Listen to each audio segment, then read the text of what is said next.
And it just paints that picture of, if you can be in that kind of situation and still make something of this, like if I could do it, you can do it. No sales experience, Yeah. It really just comes down to the conversation that you have with yourself every single day.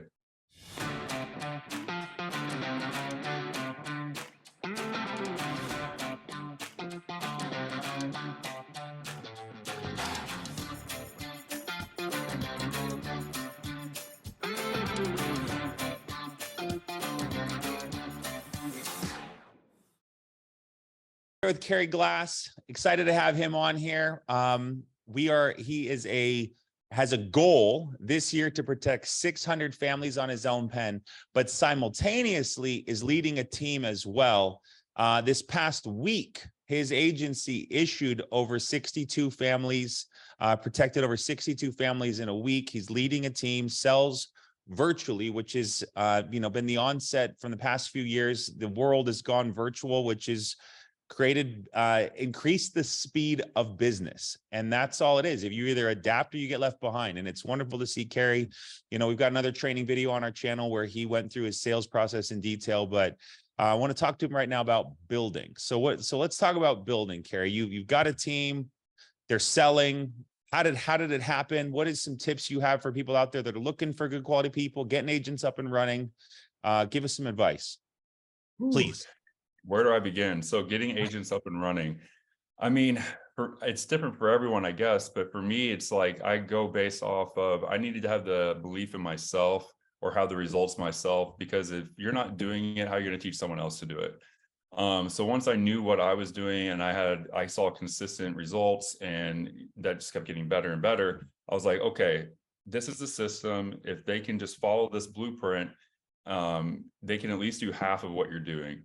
And then from there, it's on their own, to figure out the rest or to sharpen their skills to get to that next level.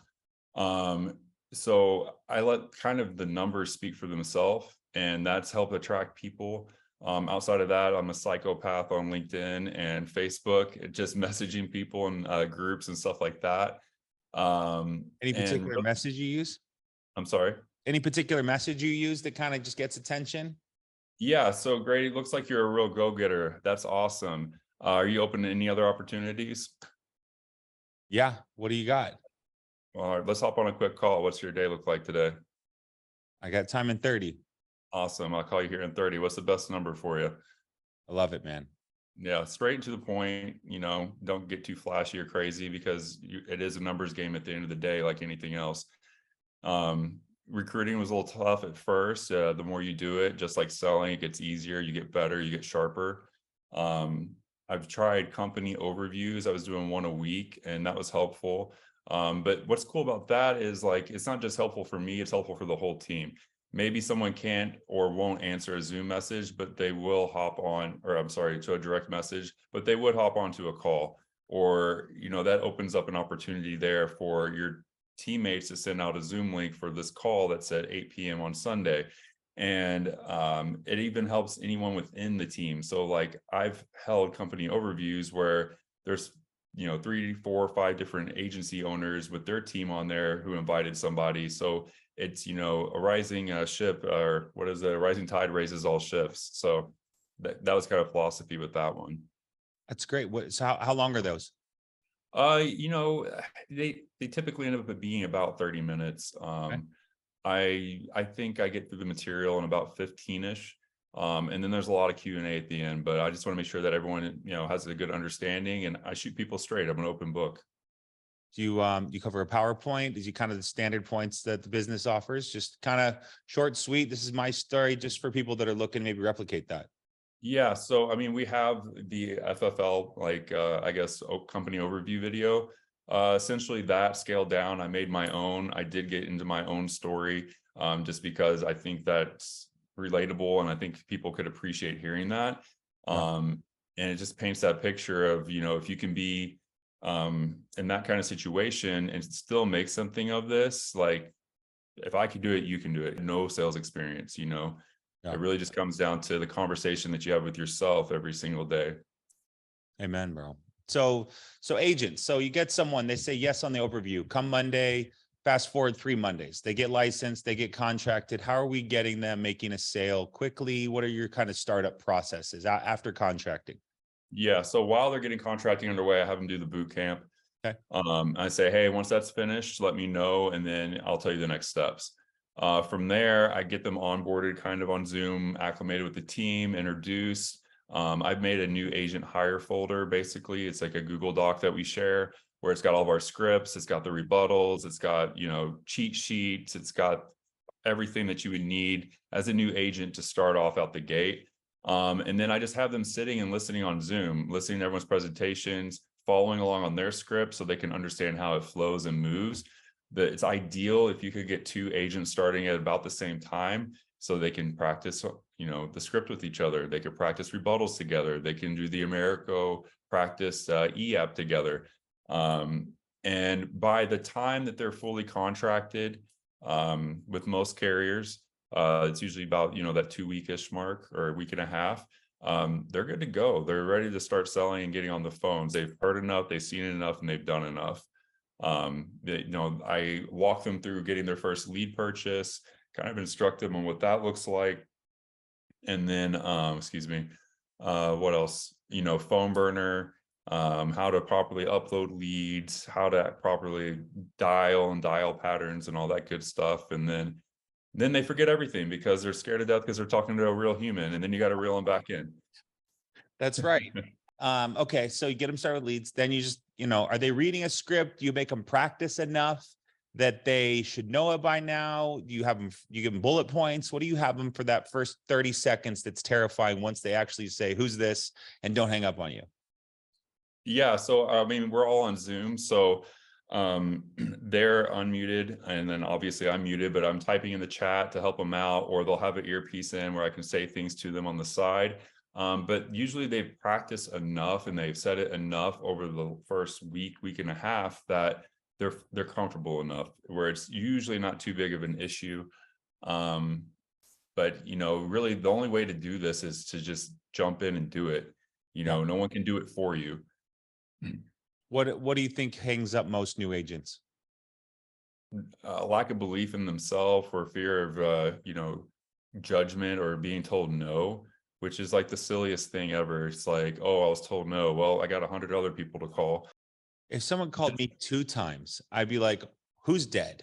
Right. And you will call people like just like you said, 15 times in a day, and they'll pick up on the 16th dial and be like, hello, who's this? Like, what do you need? Like, what? You're like, okay, yeah, let's just jump into it. It's a perfect reason for my call.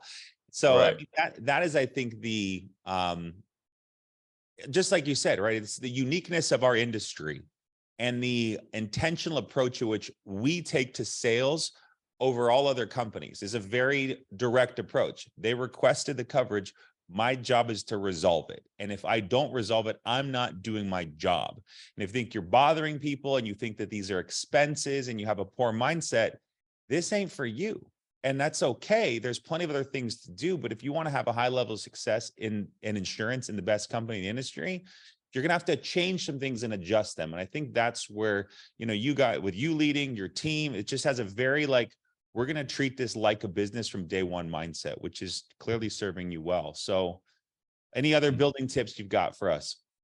I mean, as far I'm not the best person to talk about recruiting and all that stuff because I'm still kind of new at it and getting that figured out. But the biggest thing that I think you can do is just lead by an example.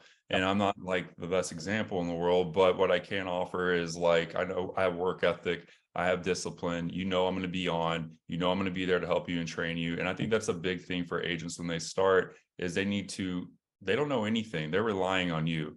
This is a whole new big scary world and there's lots to figure out. And you need to be there for them, and if people follow people, they don't necessarily follow a business. If they know that Grady has their back, they're going to go to war for Grady. And there's just a few things that kind of stick out in my mind. I tell everyone it's a numbers game. It's a race to your first 100 appointments. After that, you're going to have seen enough, done enough that you're going to know what to do and where to go. And at the end of the day, activity always wins. the person that you see winning the most is the same person that has also lost the most. Crazy analogy. I'm not a big sports guy, but like Babe Ruth, everyone knows him for leading the MLB with the most home runs, right? What people don't know is he also has the most strikeouts. So people only remember that he's a big winner, but he struck out more than anyone else in the league as well. The biggest winners are the biggest losers. It's the person that can get back up after the no again and again and again and again that you see, winning the most. Amen, So, man. There, we'll end it with that, Kerry. That was tremendous, man. Thank you. Appreciate you. I'm excited to cheer you on. Question, and I think I know the answer. Are you the number one producer on your team? Right now, I don't know, man. It's kind of neck and neck between me and Chase Cockrell. He's crushing it. Okay, well, you keep pushing each other, but that's that for you. Just like you said, I mirror it with 100% confidence, is being the example. It's not as though you need them to respect you for being the top producer. You need them to trust you, and the only way where we can create blind trust is numbers and keeping leading. And that's for anybody out there that wants to build a team. If you want to build a team, you got to sell a lot. Why? Because that's all that really matters. That's what they're trying to figure out. So, Kerry, you're so good job, Chase. But we're gonna cheer. We're cheering on Kerry today. So I love it, man. I appreciate you. I'm cheering you on. I'm excited to see you cross the stage. I don't know where convention's going to be at this year, but wherever it is, you're going to be walking across stage getting a red jacket, and that's going to be fun to see, man. So absolutely, it's a goal. Appreciate you, man. We'll keep crushing. What's your wife's name? Stephanie. Stephanie. So just put a name with, but you and Stephanie, it's because it's a team, it's a partnership, right? It's not you and she's not sitting in the other room watching Housewives. She's trying to help you guys grow your business. And that's a fun thing to be at. So you, Stephanie, cheering you guys on. The future is bright. You move out of your mother-in-law's apartment yet? Yeah, a long time ago. Thank God. Good. All right.